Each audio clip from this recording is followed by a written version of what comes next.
এই যে কি অবস্থা, me and my wife is cleaning ice almost.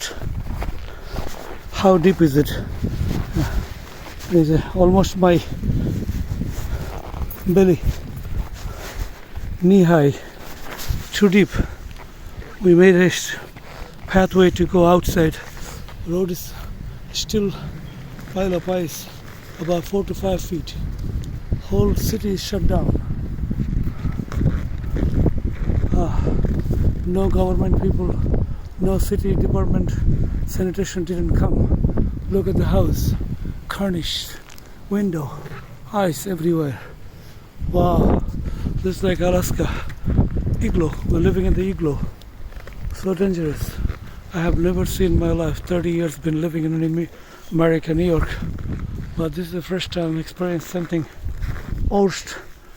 worst ice in my life or my history, which is Buffalo. Remember, remarkable Buffalo, New York. Very beautiful, nice. Have fun to enjoy, but not for digging the ice. Yeah, so deep.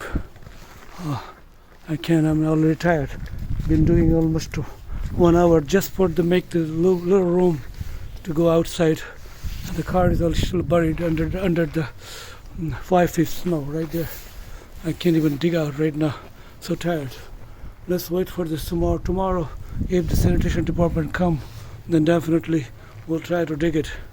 Ooh, I'm so tired now. Pray for us. Homeowner not even look at, not even call us. What a selfish homeowner.